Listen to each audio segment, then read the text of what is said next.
Hello, whoever you are, this is Michaela. Thank you for clicking on my video. Today we're just canning chicken breasts. It's nothing too fancy. I hope that this influences you to can up chicken breasts if you need to get it out of your freezer, or if you find a good price at the grocery store for it, or if you simply just want to have it prepped and easy to shred up on your pantry shelf for maybe like tacos or barbecue chicken for sandwiches. It's really a versatile product once you get it canned this way, and that's one of the main reasons that I do this. So if this interests you, please stick around. I'll show you what I have going on today, this side of the firmament.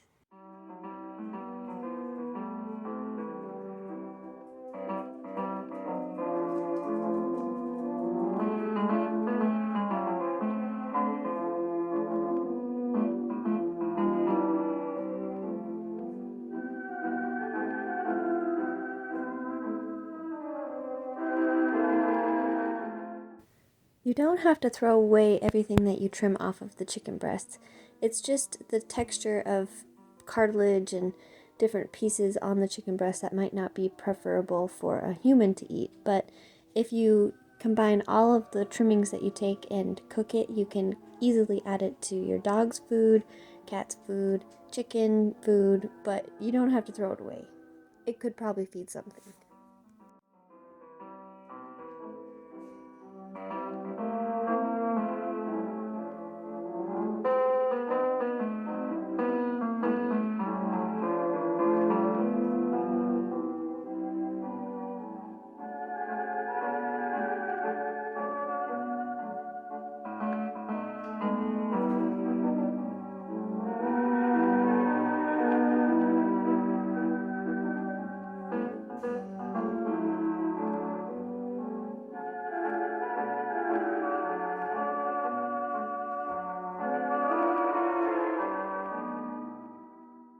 You really don't have to focus on making these chunks too small. The bigger the chunks, the longer the shreds when you go to shred this up for your meal, and that's not a bad thing. So don't focus on tiny little chunks, big is better.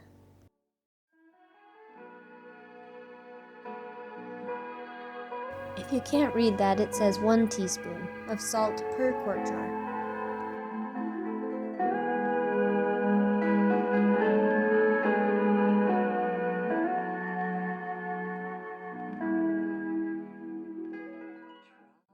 Contrary to popular belief, you don't have to cover all of the chicken with water. I've done it multiple ways, filling it all the way to the top with water, putting just about a half of a jar full of water in with all of the chicken meat, and it's fine either way. The full jar of water just gives you more of a watery broth texture. Of you add just a little less water to the jar when it cans, it creates a slightly more roasted, a little bit drier texture, but the chicken is going to weep out and have its own water anyway, so you still end up with a little bit of broth, just not as much constant water. I'm using the wooden chopsticks to debubble the chicken wads. This is something you really need to pay attention to because it would be easy to catch a real big air pocket in these jars, and that's what you want to avoid when it comes time to canning them, because a big air pocket could cause an explosion in your canner. I've never had that happen, but that's why we do that step.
This is a pint jar of chicken breast that I've put into a bowl, pouring in all of the water from the jar. These chicken chunks were smaller than the chicken chunks I just showed you how to do, so the pieces that I'm shredding up are pretty tiny. And I don't love that texture. I'd rather it be a larger chunk that turns more into a shred. You also don't have to pour any of the water into the bowl when you go to shred your chicken up. You can strain all of the broth out and put that aside for something else, and that will give you a drier texture for whatever the recipe you're trying to achieve might need.